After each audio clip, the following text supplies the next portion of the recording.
Okay, we're continuing with the quotes in alphabetical order. The first person we're going to do is Alex Petkas.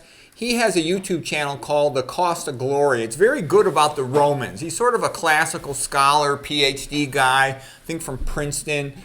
He's taught at a bunch of other places as well. And he's very good on the Romans. He's not as good on the Greeks, but he's fantastic on the Romans. He's like probably the best guy on the internet on the Romans. So if you want to learn about Julius Caesar and other big events in the Romans, he's fantastic for that.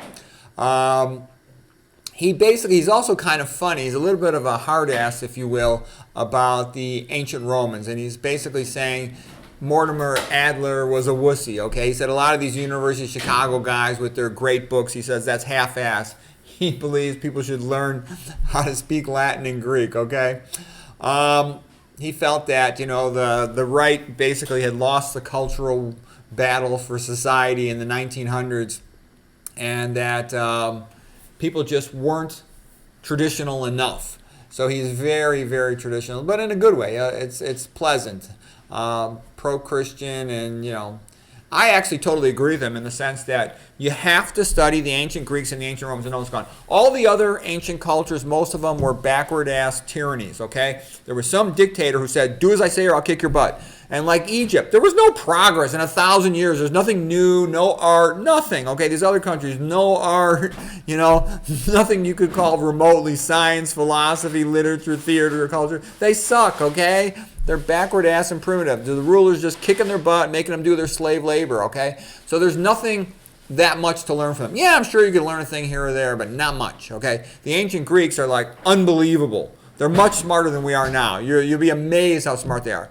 Learn from the ancient Greeks. And then the ancient Romans are interesting, and a lot of times for bad things. They're very collectivist and brutal. But you want to know that because you had these emperors with no control over themselves. They had total power. And what I'm trying to say is there's a lot of people trying to get total power in the world nowadays. And you need to know that's how they behave. All they care about is power. And, if you give a man total power, some men will be good with it, but a lot of them will be bad. They're going to want a different concubine every single day of the year, and they're going to do all kinds of bad things. They're going to want more and more money for themselves. Look at Nero. He just burned down giant parts of Rome so he could build more stuff. So don't think there's not corollaries to that. All of a sudden, lots of Hawaii just disappears because somebody wants to build on it. Okay, use your brain. All right, anyways, he says the best book to learn about these great heroes is Plutarch's Lives. He says it's sort of like the Bible of heroes. It's a very inspiring book. He loves that. He says it's the single best entry point into the history of the ancient Greeks and Romans, he would say. I would say Rufus Fears is better, but Plutarch's Lives is his recommendation. The message of Plutarch is that it is good to become a great man and to do great things. So he's totally big on noble masculinity. And let's see what else.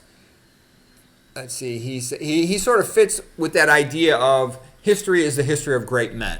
Okay? And like a Carlyle type idea. That the idea of the ancient Greeks and Romans was to train a man to be great. Women belong in the household, in the kitchen was kind of their attitude. All right?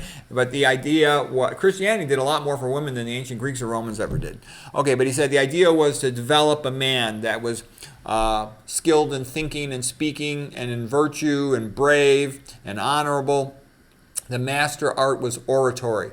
So anyways, it is rather interesting to learn all this stuff, and he teaches it great. So that's Alex Petkas, Cost of Glory guy. All right, we'll briefly do something from Tom Peters here. Tom Peters just has a few words to say about giving presentations. And the bottom line is you can get a lot better at it. Everybody's good at talking to their friends, so learn to get in your presentations like you're talking to a friend. So he says, here's a quote from Tom Peters. There are few things in life that will take you further than your ability to make a good presentation. Public speaking is a skill that can be studied, polished, and perfected. Not only can you get good at it, you can get damn good at it, and it can make a heck of a difference. And I used to laugh because I knew girls that had graduated second in their medical school class, but they would practically crap in their pants whenever they had to give a presentation. They would take beta blockers. And I thought it was funny because, women talk so much, blah, blah, blah, blah, blah, nonstop. Okay? But then when they have to give a presentation, they're all freaked out. Because they're so conformist, they take social stuff real seriously, and it's like, what are you nervous about? Just talk like you do all day long in a conversation. Talk that way in front of the group. What's the big deal? Anyways, They like to get their manipulation power behind the scenes, whereas a man wants to stand out in public and say, look what I can do, look what I know, look what I got to show. You've heard me talk about all those stories before. Okay, Tom Peters, if I read a book that cost me $20 and I get one good idea, I've gotten one of the best bargains of all time.